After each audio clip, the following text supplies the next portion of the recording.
Pasti kalian sudah tidak asing lagi dengan ekonomi. Tapi pernah nggak sih kalian memikirkan kenapa ilmu ekonomi ada dan siapa saja yang berpengaruh dalam perkembangan ekonomi? Yuk, mari kita simak videonya.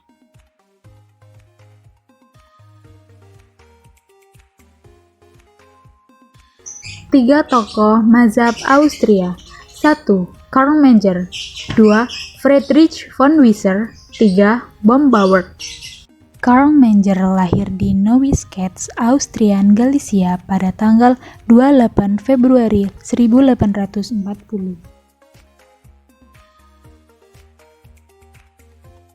Menger lahir dari keluarga yang kaya raya dan sangat dihormati.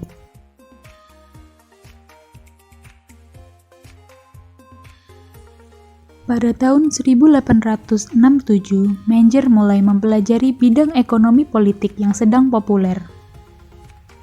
Dan di tahun 1871, dia juga sempat mengeluarkan buku yang berjudul The Principle of Economics yang membuatnya dikenal sebagai bapak ilmu ekonomi di sekolah-sekolah ekonomi di Austria.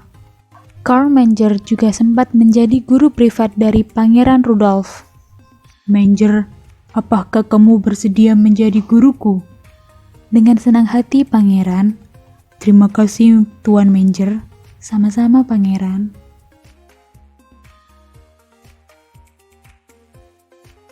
Menger juga dikenal luas sebagai pendiri dari Austrian School of Economics. Dia juga memberikan kontribusinya terhadap teori utilitas marginal yang menjadi dasar dari teori nilai produksi. Pemikiran-pemikirannya kemudian diteruskan oleh ekonom klasik seperti Adam Smith dan David Ricardo. Tokoh selanjutnya ada Friedrich von Wieser. Wieser lahir di Wina, Austria pada tanggal 10 Juli 1851 dan Wieser meninggal pada tanggal 22 Juli 1926 di Wina, Austria. Wieser adalah pencipta istilah-istilah baru dalam ilmu ekonomi. Misalnya, dia disebut sebagai pencipta istilah utilitas marginal, biaya kesempatan atau opportunity cost, dan perencanaan ekonomi atau economics planning. Selanjutnya, tokoh yang ketiga ada Bombauer. Dia lahir pada tanggal 12 Februari 1851 dan meninggal pada tanggal 27 Agustus 1914 di Kramsach, Austria. Bombauer mampu membawa teori Austria ke arah baru, khususnya di bidang teori pertumbuhan ekonomi dan kapital. Pada tahun 1884, Bombauer semakin terkenal setelah menerbitkan Capital and Interest yang menjadi pemikiran terbesarnya. Pada masa era ekonomi ilmiah, tokoh era ekonomi ilmiah yang pertama adalah Alfred Marshall. Ia adalah seorang ekonom utama yang mengawali pergeseran revolusioner. Marshall lahir di Bermondsey, London pada 26 Juli 1842. Ia berasal dari keluarga yang tidak kaya, namun sangat menghargai pendidikan. Marshall pernah menjalani pendidikan di Merchant Taylor, Northwood, dan St. John College, Cambridge. Marshall memulai karirnya pada tahun 1868. Pada suatu hari, Marshall berbincang dengan ayahnya. Hai Marshall, bagaimana pendidikanmu saat ini? Apakah semua lancar? Pendidikanku berjalan lancar ya. Saat ini aku memulai karirku menjadi profesor politik ekonomi dan mengajar di bidang falsafah. Setelah perbincangan itu, ia memutuskan mengajar kurang lebih 9 tahun di St. John College, Cambridge dan meningkatkan kekakuan matematika ekonomi dan mentransformasinya menjadi lebih ilmiah.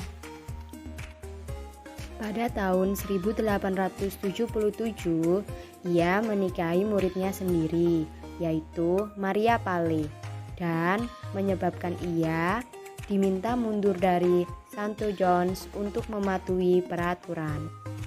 Pada tahun 1879, ia bersama istrinya menulis dan menerbitkan buku yang berjudul The Economics of Industry. Marshall adalah orang yang aneh dan gila-gilaan. Dia mempunyai sifat buruk dan sulit menjaga persahabatan. Ia juga tidak mau mengakui bahwa Jevons, Menger, dan Walras adalah orang yang menemukan analisis marginal. Namun, sisi baik Marshall adalah dia orang yang bertanggung jawab dan loyal.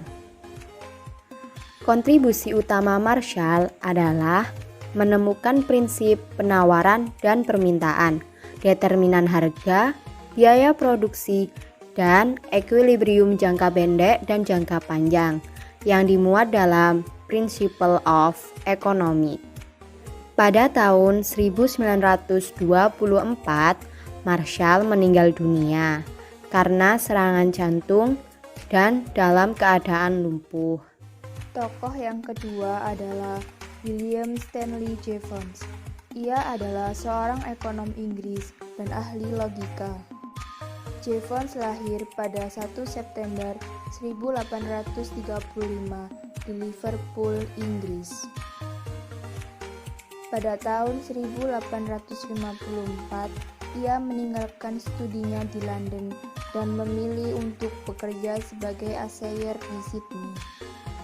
Setelah kembali ke Inggris, ia menerbitkan teori matematika umum ekonomi politik. Jevons juga menguraikan teori nilai utilitas marginal dan penurunan serius pada nilai emas tahun 1863. Tahun 1882, Jevons meninggal dunia karena tenggelam yang disengaja dan dimakamkan di Hampstead.